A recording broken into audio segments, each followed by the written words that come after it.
Hello everyone, it's Shel C from PaperOcotilloStudio. Today I'm sharing with you the sped up version of making my December 2019 full moon art. This is an art journal page and it's inspired by the full cold moon, which is the last moon for 2019. I've been doing a moon art every single month for all the named full moons this year in 2019. This will be my last one. I will be closing the Facebook group that was to support and inspire others to make full moon art during this year 2019. But it's over. There's no more full moons. So this series will be complete after I'm done with this page. I did this on the Art Joy of Sharing live stream show today. We live stream every Thursday at 10:30 Central Time in the United States. And you can come and watch it live. You can comment and chat with other people who are in the chat area, commenting, talking, whatever, and you can watch it in real time. This is the speed version. On this channel, I make speed versions. So this one is sped up and voiced over. About the full cold moon, it is also sometimes called the long night's moon.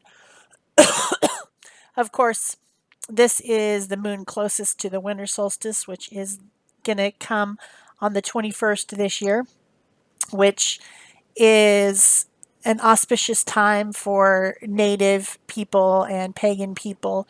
It is the longest night of the year, and also people celebrate the rebirth of the sun, supposedly. That's like a big party to make sure that the sun comes back and then the days start getting shorter again. So it's sometimes also called the moon before Yule, because winter solstice, Yule, that's the holiday on winter solstice. So another thing going on right now that you could see at its peak on December 13th is the Geminid meteor shower. I did see, when I was looking at the moon, I did see an amazing meteor that seemed to last forever in the sky, and I was sure it was going to hit the Earth. I mean, I don't know that it did, but it was a big one. And so that's pretty fun to see, if you're interested in watching the sky.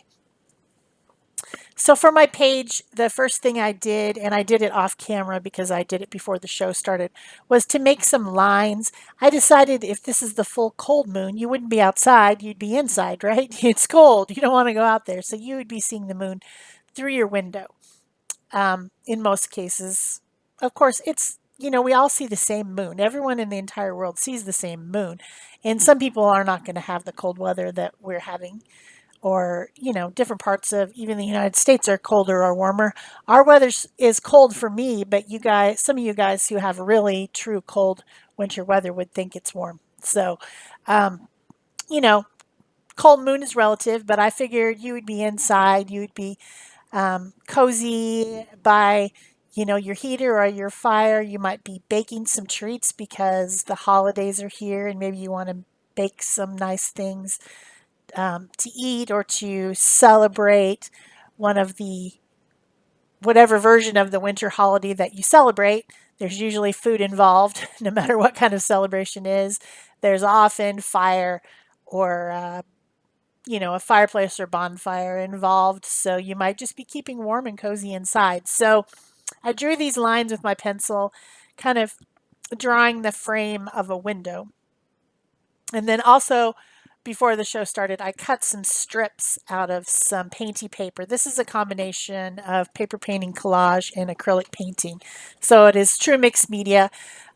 These different papers, the paper that's the frame is actually roll-off paper. When you clean your brayer, when you're gel printing, you roll off the excess paint off your brayer onto an excess piece of paper, and sometimes it makes interesting patterns, and so I save it.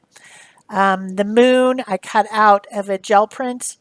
The wallpaper paper on the side was given to me by a viewer, sent to me in Happy Mail, and it's an interesting piece of paper. It's like tissue that has some some color, some sort of ink attached to it, and then she drew circles, concentric circles with gold pen. So I've been kind of hoarding that paper because I thought it was so cool. I haven't used it, so I thought I better get it out and use it, and I thought it would make an interesting kind of a wallpaper on the wall there. This particular window has a pretty wide ledge below it that you could sit on or put things on, like, plants and things. Maybe a lot of people suggested in the live stream today that there should be a cat sitting on that ledge looking out, because cats love to sit on window ledges looking out at the things that are going on, the birds and squirrels and whatever that are outside. I don't have a cat, so I'm very allergic to cats, so I don't have one. So I didn't add a cat, but I did add some other things. So I'm just using these different pieces of paper to create my framework, to create my moon, create my walls, give them some pattern and texture and color, which I found interesting. I glued all that down with Liquitex matte gel medium, because that's what I usually use. And then for the actual sky, I painted that first, and I'm using DecoArt Media Fluid paints. These are very high quality, well pigmented paints that are in a fluid format. So if you use them the way I did with a water brush, you can get almost kind of a watercolory effect, blending and mixing with the water, but it's permanent when it's dry because it's acrylic paint. And you don't want to water it so much, that you lose your elasticity of the paint, because the polymers, that's what's in acrylic paint, is a polymer. So you got to do it slightly carefully, but not really. I mean, I just use a water brush. The water brush has water in the handle, and when I need to make a thinner color, I just squeeze the middle of the pen, the brush pen, and it comes out. And I I just think brush pens are great.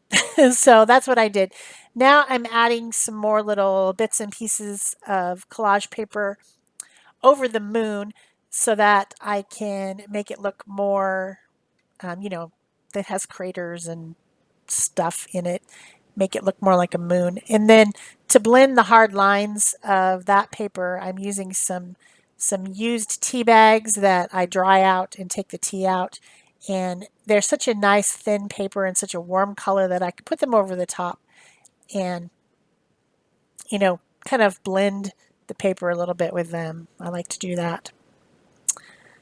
So then once all that scene is completed and dried, I I need to add in a little bit, like my shelf down below. It doesn't look like a shelf. It doesn't have enough shadows and highlights. So I get out some more acrylic paint from my DecoArt Media Fluid paints and start to add some shadows and some blending to give more of a 3D effect. I use some dark brown and black mixture, and that would be the shadow part, and then I add some highlights. I thought, oh, well, I started to add highlights with the white mixed with the brown, and then realized I need to add in something warm, because if the light was shining into this shelf, it would be a warm color. So I added in some quinacridone gold into my highlights, just thin, blending, not completely covering the paper, because that paper already had interesting shadow and pattern to it. It just didn't have quite enough. Another option would be to add some more paper there in different colors if I was really truly paper painting. This is mixed media. It's a combination of things. So I'm adding the acrylic paint here and there to make some shadows, make everything more dynamic and look more three-dimensional. Still using the water brush to apply it. This particular water brush is from Arteza, and it has a nice button in the center that makes it very easy to squeeze and get the water out. The other ones that I have, you squeeze the barrel and the water comes out. This one has more like a button, yeah, it's a button, really, I guess. I'm also adding highlights to make dimension as well. So pretty harsh highlight on the I don't know what you call that, the the stuff that divides the window into panes. I don't know. Sticks? Not sure. I'm sure they have a name. Framing. I don't know what it's called. Divides up the window. Sometimes there literally is separate pieces of glass. Sometimes it's just a decoration. Like on my windows, it's a decoration. It's a solid piece of glass with this thingy-mabobber in between. I'm also adding some shadow around the moon because otherwise it just looks glued on. If you add the shadow around it, it starts to look more cohesive with the page. I always do that when I collage things on so they don't just look like a sticker that you slapped on there. So then I'm thinking about, in my little world here where there's a full moon outside and it's cold, what would be on the shelf. And I decided that I've been baking and I plan to bake more, and so maybe I would have a pie. And then there was a discussion about what kind of pie it was. Was it an apple pie? Was it a cherry pie? Was it a pumpkin pie? Some kind of nice pie for the holidays. So I cut some pieces of paper to make my pie there on the shelf. It's cooling, you know.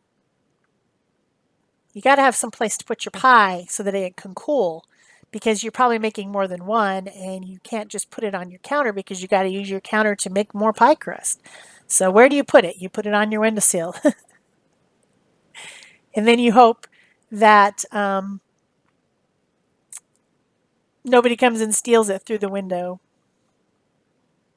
That's not going to happen. But, there's a nursery rhyme about the person who bakes the pie, and there's 420 blackbirds inside of it, and then someone comes and steals it. I don't know. Anyway, you know what I'm talking about.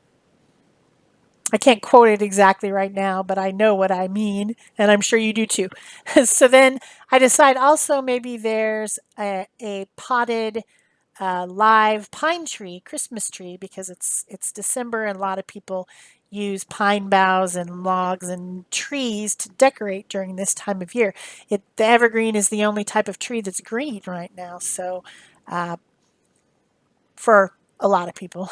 Here in Arizona, the cactuses are green. They're always green, so I guess that means that they are evergreen as well. Cactus must be evergreen. So I make a little red pot. This kind of reminds me, my mom and I were talking the other day about live trees because we always like to we buy a live tree because we like the smell of it. And my grandma used to always have a live tree, but since she lived in Idaho, and she had a small house, somebody in the family would go get her a small tree, like maybe 2 or 3 feet tall at the most, and then she would put it in a coffee can, like a red coffee can. And she would put rocks in the bottom, put the tree in there, water, and some more rocks to hold it up. Just nothing fancy. And those trees very often would actually root in the pot, and then she would have it planted in the yard. So she would take the tree and actually continue to enjoy it by planting it in the yard. And of course, the tree that I get, it's been cut probably in Oregon or Idaho or Washington or something and trucked here. So of course it's already dry before I even get it. I justify it by saying, well, somebody's already cut it. It wasn't me who killed it. So um, that's what we were discussing. But this little tree reminds me of my grandma's trees that were in a pot and well, they were in a can, and maybe it will root. And this person who has this little house will take it outside and plant it in the ground and let it have a second life. So I colored on painted on the branches with that same brown paint I've been using for the shadows. And then I got out some different greens, a few different green paints. And now I am putting on the needles on the tree. so that you can tell it is a pine tree, evergreen tree of some sort. Since it has space between the branches, it's probably maybe a noble fir or something like that. I don't know much about the different types of evergreens, but only what I know from going and buying a tree. The one we got this year is called a grand pine, and it's more of like a bush. It has it's bushy, but it has long needles. I don't usually buy the ones that look really like a bush. I think they're called Frasers or something like that. I don't know. Anyway, so I put on the dark color first, and then I go back in with a blend of the lighter colors and some white, and just add some highlights to my little pine needle leaves to make it look more dimensional. I'm using a water brush that has a fine tip, a very fine brush on it. This one is a Pentel Aquash water brush. And I got out different colors of green so that I wouldn't have to blend. So then I make some steam coming off the pie. I add some shadows around here and there, just kind of finishing up the page. And I'm thinking to myself, I need something else. I need a third thing on the shelf, but I couldn't think of what. I just wasn't sure. And everyone kept saying I should put a cat. I said, I don't have a cat. I'm allergic to cats. So I said, I'll probably finish it later. And then somebody made a really great suggestion, and that is to have a star leaning against the pot. And then that gives me my three things, my odd number things down here on the shelf. And because there's stars outside, and then now this is like a star ornament inside, kind of gives the idea of a holiday celebration of some sort. And I thought that was a super idea, and so that is what I did. I got a pencil and kind of drew on a star and then painted it. First I took off the tape. I was still wondering what I was going to do at this point. So I was taking off the tape and thinking that this page is probably pretty much done, except for I need something, but it's going to come to me later. I'm not sure. And I don't remember. I'm sorry, I don't remember who suggested it, but it was a great suggestion. It it just really was. So I like how it finished. I'm still adding some shadows and highlights, still fussing um, with making things look more dimensional um, because I do, and that's just what I do. I hope you've enjoyed this speed through version. If you want to watch the real time version, I'll put a link in the description box below, and you can watch it in real time if you want to. If you're happy with this one, please give it a thumbs up. Leave me a comment or question below. Subscribe if you haven't already. We're getting close to 15,000 subscribers. That's pretty exciting. And of course, you can share this. You can pin it on Pinterest. You can pin it. You can put it on Facebook, and that helps people find my channel that haven't found me yet, who might be interested in my content. Also tells YouTube that I'm making valuable content, so that they'll maybe recommend my videos. That would be good if they would recommend my videos. So here I am making the little star, and I want to lighten up the area. So first I just use some of that leftover white paint, which now is kind of blended with brown a little bit, to lighten up the area. And then I get out some ochre color paint that I thought that's what I would use. So I fill in the star with that, and I blend it a little bit so that I have a shadow on one side of the star with that same brown. And then I decide maybe that's not quite enough, and I get out some gold metallic paint and paint over the star with that. So, and I add a little bit of the gold metallic up into the moon too. So that's exactly what I needed, some third element. I just wasn't sure what it was, and it wasn't going to be a cat. Not that I'm opposed to cats, but I just don't have one. So more shadows, more highlights just to finish up the page. I'm happy with it. I think it's cute, and I think it represents December and the cold moon very well. Of course, the cold moon came up last night at 12:12 So it came up on December 12th, 12/12 at 12/12 on the east coast of the United States. Of course, other people had it at different times. Ours wasn't at 12/12 because I live on the west coast. But I thought that was kind of cool. 12/12 at 12/12. So that's it for me. Thanks for watching. Bye-bye.